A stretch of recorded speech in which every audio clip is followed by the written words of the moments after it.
1895, les frères Lumière inventent le cinématographe. Le film est né. 1902, premier visuel culte de l'histoire du cinéma, Le Voyage dans la Lune de Méliès. 1905, première publication de Variety, journal professionnel du spectacle. 1908, première iconisation d'une actrice, Florence Lawrence. 1911, apparition des premiers génériques au début des films. 1913, Hollywood est né. 1914, Charlie Chaplin crée le personnage de Charlot. 1927, premier film sonore de l'histoire.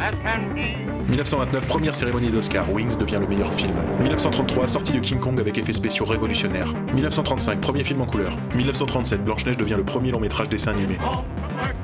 1946, premier festival au monde de cinéma, le Festival de Cannes. 1953, pour ramener le public des télévisions sur le grand écran, le format cinémascope est créé. 1975, Les Dents de la Mer mangent la concurrence et devient le premier blockbuster de l'histoire. 20 ans plus tard, Casper est le premier film dont le héros est en image de synthèse. Toy Story en est le premier film d'animation. 1998 à aujourd'hui, les effets spéciaux numériques prennent une place importante dans les blockbusters actuels. 2009, James Cameron réalise Avatar, le plus grand succès de film 3D jamais connu, et le film le plus rentable de toute l'histoire du cinéma. 2011, le numérique bat son plein, on mange des effets visuels à outrance, la 3D est en plein boom, les salles s'équipent, la non-prise de risque dans le paysage hollywoodien actuel commence à montrer ses limites. En parallèle, Scorsese, 75 ans, des grands classiques de cinéma palmarès, débarque avec un film tourné en 3D, son premier film numérique. La même année sort un film muet au format 4/3 en noir et blanc. Bref, le cinéma est un éternel recommencement.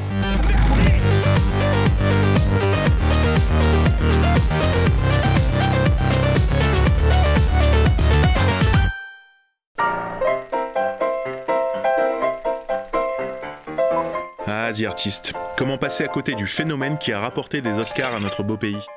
Quoi de mieux que la France, pays d'invention du cinéma, pour s'attaquer à l'une de ses nombreuses révolutions à ce jour, l'arrivée du cinéma parlant. Aujourd'hui, nous parlerons du film français qui n'avait jamais autant reçu d'Oscar. Tout simplement. Une fois la fierté du chauvin passée, parlons de l'origine du projet. Michel Hazanavicius, qui s'était déjà illustré en réalisant La Classe américaine ou encore les deux OSS 117, contacta le producteur Thomas Langman avec l'envie de réaliser un film en noir et blanc et muet. Il est tout d'abord évoqué de faire revivre la saga Fantomas, mais l'idée fut vite abandonnée au profit de l'histoire de The Artist. Quand il a commencé à écrire le scénario, il avait déjà en tête Jean Dujardin, connu pour Brise de Nice et OSS 117, et Bérénice Bejo, sa compagne, pour les rôles de respectivement George Valentine et Peppy Miller. Il s'entoura à nouveau de son chef opérateur, Guillaume Schiffman, pour le tournage en pellicule noir et blanc. Il s'assurera de rendre justice au décor des rues Warner et Paramount à Hollywood. Niveau casting franco-américain, on remarque également la présence de John Goodman, second couteau des frères Coen, James Cromwell, Missy Pyle et Penelope Ann Miller. Une fois sa posée là, rappelons le contexte de la soirée. La 84e cérémonie des Oscars 2012, présentée par Billy Crystal, opposait 9 longs métrages. The Artist, The Descendants, Extrêmement fort et incroyablement près, La couleur des sentiments, Hugo Cabret, Minuit à Paris, Le Stratège, The Tree of Life et Cheval de guerre. Pour une victoire à égalité entre Hugo Cabret et The Artist en matière de récompenses. 5 pour notre film du jour et 5 pour le film de Martin Scorsese. Pour ce qui est des anecdotes de la cérémonie, on peut noter que The Artist est le second film muet à gagner meilleur film après Wings, le tout premier Oscar du meilleur film, et le premier long métrage noir et blanc depuis La liste Schindler en 1994. Christopher Plummer devint le plus vieux gagnant dans la catégorie meilleur acteur dans un second rôle, et James Earl Jones, qui est la voix de Dark Vador,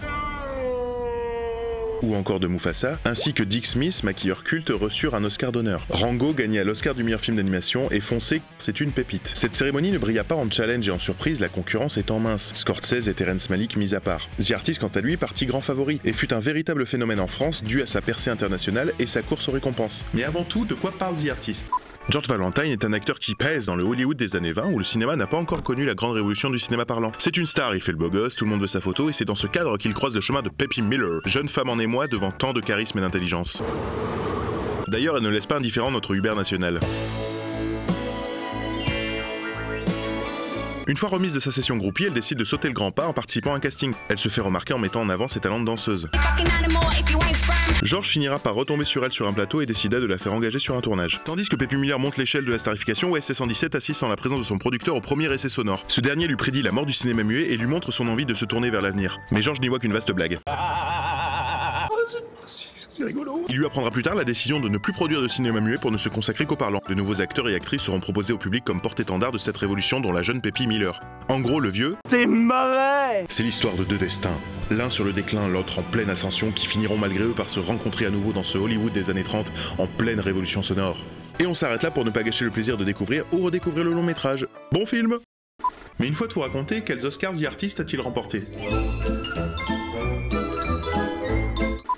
Oscar goes to Mark Bridges, The Artist. Mark Bridges remporta l'Oscar des meilleurs costumes. Costumé américain de profession, il a travaillé la garde-robe du film en couleur et en texture malgré le noir et blanc pour obtenir le meilleur effet à l'écran et créer l'univers adéquat pour les acteurs selon ses dires. Il a déjà travaillé sur des films comme There Will Be Blood ou encore 8 Mile. Il gagna sa récompense pour son travail de reconstitution minutieux des tenues des années 27 à 32 et déclara qu'il devait créer un monde réel pour que les acteurs puissent vivre et créer leur vie imaginaire. Ce que je ne pouvais pas raconter à l'écran à travers les couleurs, je l'ai exprimé à travers les costumes, expliqua le costumier. Il travailla les contrastes ainsi que la coupe des vêtements qui devait souligner l'évolution des personnages. Lorsque le héros est au sommet au début du film, ses vêtements sont contrastés, chemise très blanche, costume très noir. Mais dès qu'il est sur le déclin, ses costumes deviennent larges et moins bien coupés. La plupart des vêtements des personnages principaux ont été créés de toutes pièces, les costumes d'époque étant souvent trop fragiles pour les conditions de tournage. Sans dénigrer son travail, on peut s'étonner du choix de l'Académie d'avoir sélectionné ce film au détriment de Hugo Cabret qui propose une reconstitution des costumes plus poussée dans le Paris des années 20. And the Oscar goes to Ludovic Bours, the artist. Savoir ponctuer la musique et gérer les silences dans un film muet est primordial. Ludovic Bours, collègue d'Azanavicius sur d'autres films, notamment les OSS, déclara que travailler sur le film s'est avéré très différent, dans la mesure où la bande originale est ici un élément fondamental du scénario et de la mise en scène. Elle ne doit plus accompagner les images, mais les décrire.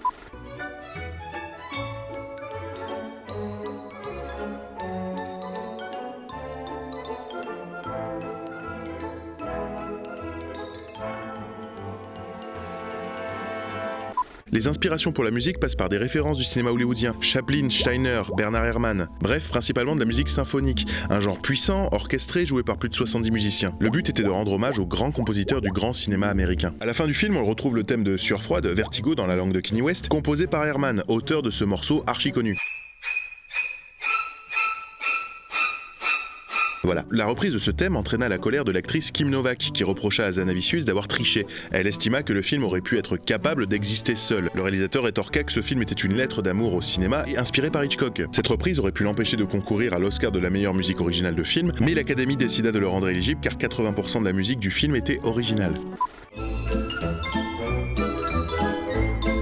The Oscar goes to Michel Hazanavicius. Michel Hazanavicius voulut rendre hommage aux réalisateurs qu'il aime et qui sont ses modèles, Fritz Lang, Lubitsch ou encore Billy Wilder, et s'éloigna de l'humour et la pastiche de ses précédents films. Cadeau de Noël. Merci. C'est parce que c'est par rapport à mon prénom. Oui, c'est ce que j'avais compris. Oui. Il y a aussi les boules. De Noël. Il pensa d'abord à réaliser un film d'espionnage, mais ce genre n'était pas très adaptable au format muet. Il dirigea ses acteurs à l'aide de chaînes stéréo et leur demanda de se laisser bercer par les bandes originales de Sunset Boulevard ou encore le film Les choses de la vie. Il gagna son Oscar face à des réalisateurs comme Scorsese, Woody Allen, car il a réalisé l'hommage absolu à l'âge d'or d'Hollywood. Et ce, dans une forme originale et inattendue à l'heure du tout numérique. C'est le second réalisateur français à gagner l'Oscar du meilleur réalisateur après Roman Polanski. Le film était pour lui un pari risqué, mais qu'il rêvait de faire afin de produire l'essence même du cinéma qu'il admirait étant plus jeune. The Artist est le résultat d'une réalisation et d'une écriture qui semblent minimalistes au premier abord, mais qui s'avèrent beaucoup plus élaborées et imagées au fur et à mesure de l'avancée dans le récit. En effet, on démontre les idées visuelles dont bénéficie la mise en scène, de la scène de l'escalier pour montrer l'ascension dans le monde du cinéma des deux protagonistes, jusqu'à l'écriture des dialogues dans la fameuse scène de vente aux enchères « Il ne vous reste plus rien ».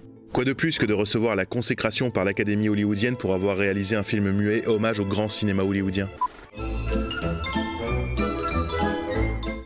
And the Oscar goes to Jean Dujardin, the artist. Jean Dujardin est à ce jour l'unique acteur français à avoir reçu un Oscar dans la catégorie meilleur acteur. Il a su incarner à la perfection cet acteur des années 20 et montra à nouveau un contrôle parfait de sa gestuelle et l'utilisation de ses mimiques si particulières et caractéristiques. Même si l'apprentissage des claquettes lui prit un peu plus de 4 mois,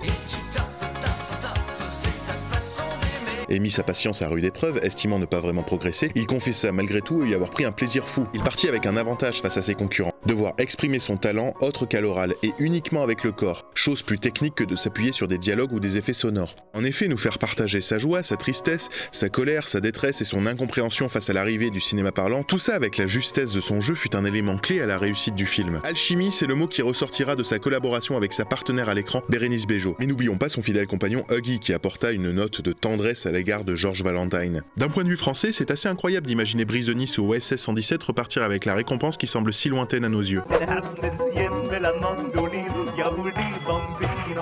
Mais d'un point de vue américain, il s'agissait là d'un parfait inconnu, jouant avec sa gestuelle un acteur américain au sommet de sa gloire puis son déclin. Lors de son discours de remerciement, il déclara s'inspirer de Douglas Fairbanks, qui était le premier présentateur de la première cérémonie des Oscars en 1929, et que sans Douglas Fairbanks, pas de Georges Valentine.